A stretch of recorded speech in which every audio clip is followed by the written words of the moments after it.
வணக்கம். நீங்கள் பார்த்து கொண்டிருப்பது தமிழ் சிட்னி சைடஸில் திரை விமர்சனம். நான் சந்தோஷ் ஜெகநாதன்.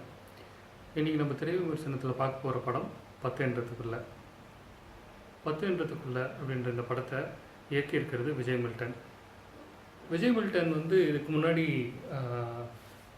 எனக்கு நிறைய எதிர்பார்ப்பு க்ரியேட் பண்ண ஒரு ஆள்.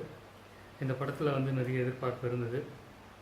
இந்த படத்தை உடனே என்னால் பார்க்க முடியல, அப்புறமா நான் பார்த்தேன்.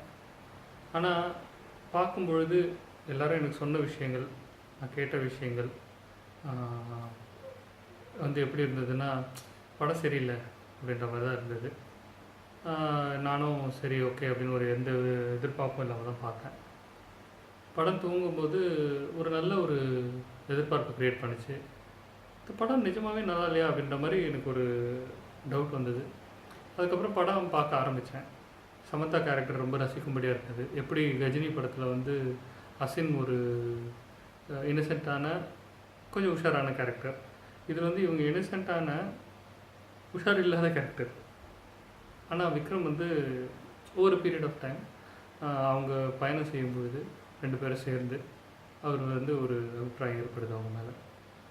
இந்த படத்தில் முக்கியமாக நம்ம பார்க்க வேண்டிய விஷயங்கள் என்னென்னா, ஜாதி பிரச்சனை அப்படின்றது இந்த படத்தோட பேக்ட்ராப்.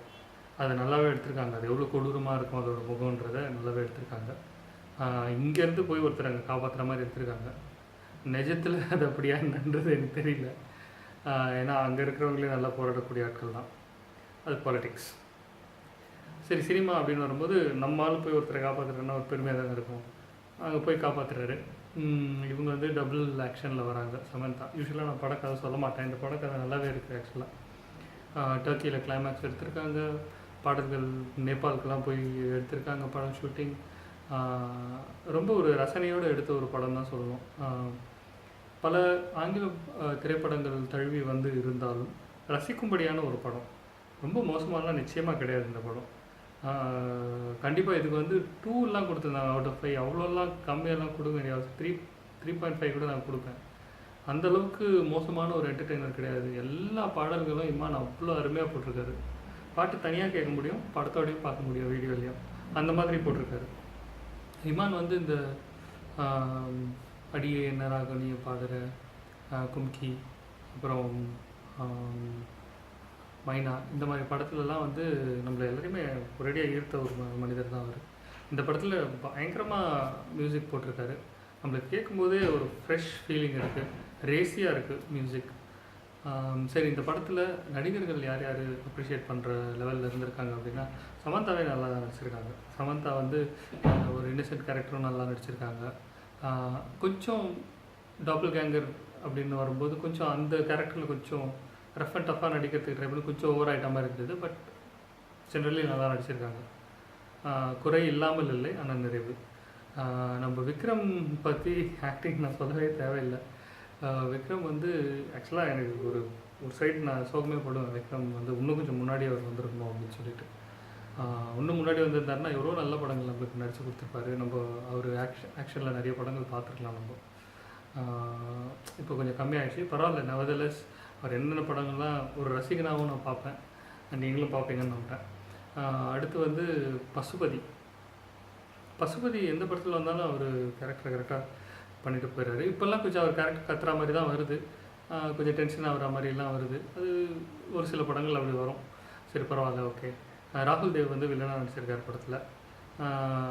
அந்த இன்னொரு சமந்தாவை வந்து ப்ரொடெக்ட் பண்ணுறதுக்கு இவருக்கு என்ன வேணால் செய்வேன் அப்படின்ற மாதிரி ஒரு கேரக்டர் அவர். இந்த படத்தை தயாரிச்சிருக்கிறது வந்து ஏஆர் முருகதாஸ் படம் தான் கொஞ்சம் நம்பி போகலான்ற மாதிரி ஒரு பிராண்ட் நேம், செம்ம பிராண்ட் நேம் க்ரியேட் பண்ணி வச்சுருக்காரு. அதுக்கேற்ற மாதிரி தான் இந்த படமும் இருக்குது. சரி, ஒளிப்பதிவு இந்த படத்துக்கு வந்து பாஸ்கரன் பண்ணியிருக்காரு.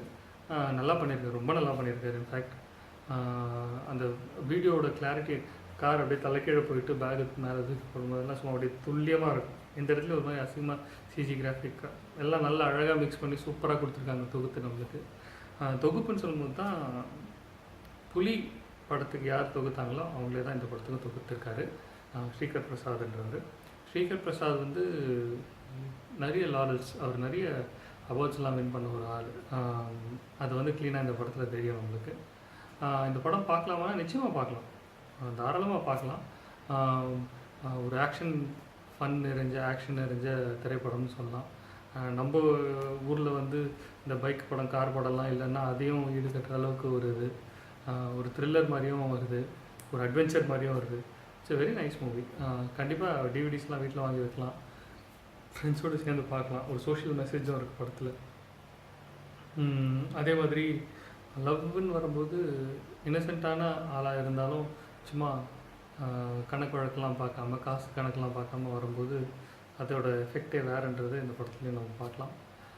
இது வரைக்கும் என்னோட இணைஞ்சிட்டதுக்கு ரொம்ப நன்றி. நீங்கள் இது வரைக்கும் பார்த்த தமிழ் திரை விமர்சனம் வந்து 10 என்றதுக்குள்ள அப்படின்ற படத்தோட திரை விமர்சனம் உங்களுக்கு பிடிச்சிருக்கோன்னு நான் நம்புகிறேன். உங்களுக்கு பிடிச்சிருந்தா லைக் பண்ணுங்கள், ஷேர் பண்ணுங்கள், உங்கள் ஃப்ரெண்ட்ஸ் கிட்ட என்னை பற்றி சொல்லுங்கள். நன்றி, வணக்கம்.